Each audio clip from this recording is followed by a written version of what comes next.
Hi guys and welcome to the Sunderland vs Portsmouth playoff semi-final first leg match review. So Sunderland did win by 1-0, which is absolutely fantastic, but we will slowly dissect the performance. So we started the game on what was supposed to be the lineup going into this game was McLaughlin in goal. We had Oviedo, Ozturk, Flanagan and O'Nien.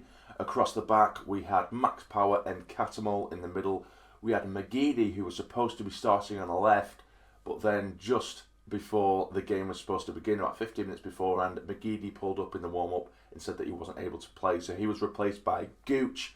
And then we also had Morgan in there as well and Charlie Wyke up top. Now, that put me in a pretty crappy mood before the game because, first of all, I wasn't happy that Honeyman was starting over Maguire. I really wanted Maguire to start this game. He's a big game player and he gives us a completely different dimension in that final third, which we'll come to talk about later on. But then for McGeady, who, you know, he's been our best attacking player all season long, for him to drop out, I thought we have no chance here. And particularly with the poor form that Gooch has been in as of recently, I thought there's not a chance here. Portsmouth are going to take advantage of this and they're going to absolutely do us over. But it wasn't to be, thank God for us. And we managed to get the 1-0 win. But we start off the game and it was quite a scrappy affair. It wasn't quite what you expected. When we play Pompey, and we've played them God knows how many times this season already, it's usually been one side being on top rather than the other, and quite considerably. It's either been us all over them, or it's been them all over us, or vice versa, you know. But it was just a really scrappy affair, and I think I think the bigger chances probably did fall to us. I think I'd probably be fair in saying that. And Pompey just weren't really at it, which was, it was quite surprising because Pompey do have a brilliant attacking lineup. You know, with Jamal Lowe, who I've spoke, a big admiration for him, and although he is their sort of main danger man, it didn't really cause us too many problems on the night. We did have a few chances. Ball whipped in for Wyke, who kind of hit it whilst falling back on the volley. There was a few shots for penalties, but I do think that would have been a bit soft if it were given. And he's hit it over the bar. And Portsmouth in general, they didn't really trouble us at all throughout the entire first half. It was really scrappy. If you've seen highlights of the game or you watched the game yourself, you know that it was a pretty poor first half. Not too much going on, but I think we probably just about edged it maybe. But it was a very even game. Gooch, to be fair to him, even though I haven't been his biggest fan as of late, I think he was all right. I do think he was all right. He was very. He gives a bit of firepower down the left side. Morgan moved over to the right, vice versa. It swapped sides. But he does work his socks off, Gooch. But sometimes it's no avail. He can look like he's trying, but he's just crap. But he worked his arse off and he put in his defensive duties as well, and he did cause problems for Portsmouth, which was nice to see, and hopefully can kick on from there now. Although, of course, I would prefer McGeady to be in the side. But the second half gets underway. We had a few little chances. There was a couple of little goal mouth scrambles either side. I have to say, defensively, I think it could just be that we defended well, which made Portsmouth not look as good as they usually do. But, defensively, we were quite good. I think O'Nien was great on the right side. I think Oviedo was fantastic on the left-hand side. Ozturk was good. Flanagan, for me, he's still such a liability. Although he does win the odd thing here and there in the air, there was far too many times where they'd hoof the ball up and inside our own area. Hawkins, who's a big lad, don't get me wrong, he's a big lad, but he should not be getting a free sort of chest or free time to control the ball in our own area, which he did a couple of times, and Flanagan was just nowhere to be seen.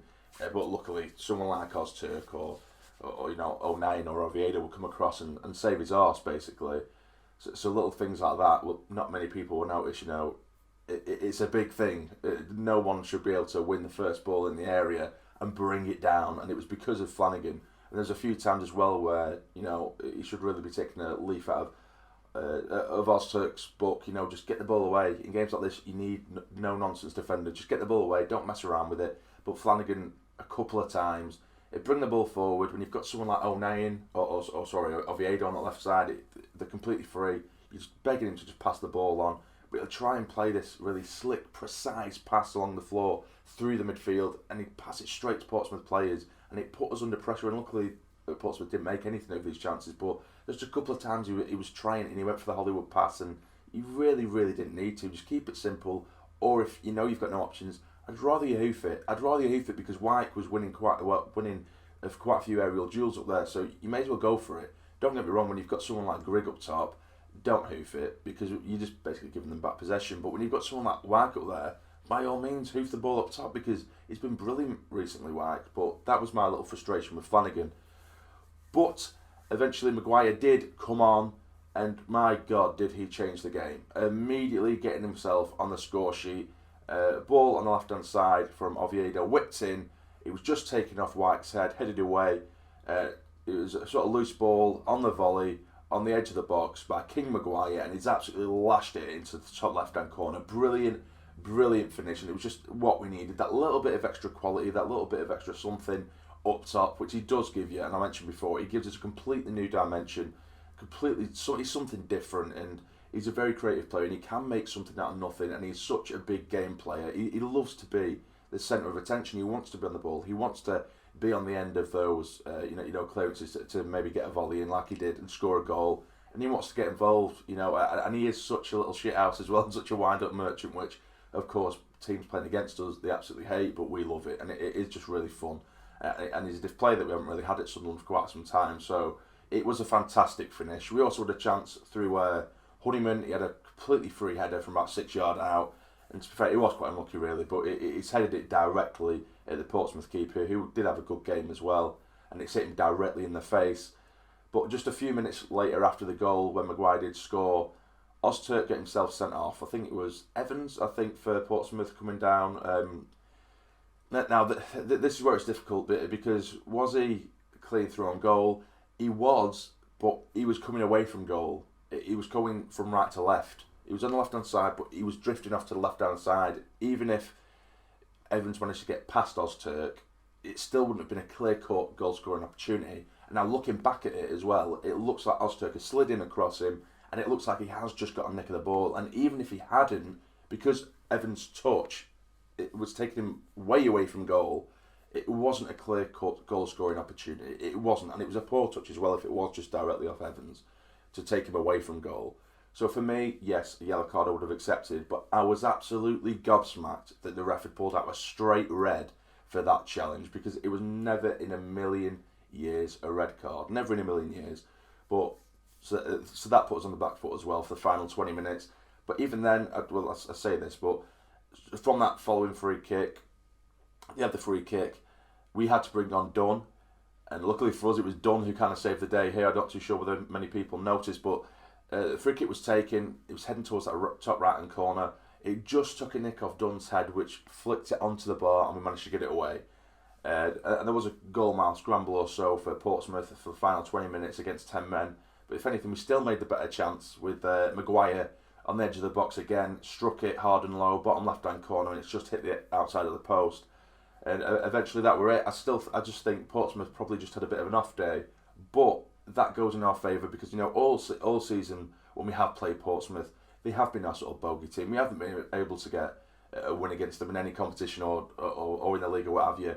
And I think psychologically that'd be a massive boost for the players, because there has been times where we might not have been quite good enough to beat Portsmouth, and Portsmouth would deserve a win or a draw or what have you. But there have been times when we have played them this season where I fully believe we deserved the win, and to go against a team like that and not win all season, it can be quite mentally draining, and it can weigh on the mind of players.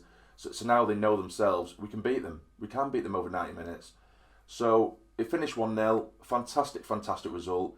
But it is basically half time now, and Portsmouth, as a lot of Portsmouth fans have pointed out to me, their team, they seem to, they sit back a little bit, or they don't particularly perform in the first half of games. And I know it's only really a saying that it's only generally half time now, with it being over 2 legs, but they do seem to really pop up in second half of games. And if we are looking at it like we've only played one half, then I do worry for when we go to Fratton Park. I think taking just a 1-0 lead can leave us a little bit vulnerable, and I'm 100% sure that Fratton Park crowd will get right behind their side, and it will be quite an intense atmosphere. And I just hope that we don't go there just to defend. It could work either way for us because Portsmouth, they're going to have to go for it, but they do have some fantastic attacking threats, and if they go for it, then we really could be in trouble. We definitely could be in trouble. I expect the Ozturk appeal for the red card. I expect that to be overturned. I can't see any footballing board agreeing that was a red card. So I would hope that he's back as well. Hopefully McGeady is back because I think it's basically like a broken foot that he's got, but for weeks he's been playing on injections, which is a dangerous game anyway. I'm just hoping that isn't the last we've seen of him all season long. I'm hoping it is just a little bit of a niggle and he is able to come back against Portsmouth for this second leg because we're going to need him. But Portsmouth, they're going to have to go for it. Will that leave them a little bit vulnerable themselves in defence? Maybe we would go for the sort of counter-attack, but I do hope we don't just sit back. I hope Jack Ross don't think that sitting on a 1-goal lead at Fratton Park is a good idea because it isn't. They're going to absolutely batter us with Jamal Lowe and Curtis and what have you. They've got some real good players with pace as well to get at us. So just to go there and just ask for it, it's a very risky game. And so I'm really happy with the win. More so, I think psychologically, like I say, that's going to be a massive weight off those players' shoulders. And it was a good performance. We were the better side, I think, all in all. And to go for the last 20 minutes with only 10 men and still compete is absolutely fantastic against a side like Portsmouth. But yes, an absolutely fantastic result. If you have enjoyed this match review, then please hit the like button for me. It'd be massively appreciated, and subscribe to the channel if you're not already to become a fully fledged member of the Sarny Army. But for now, you take care and stay jamming.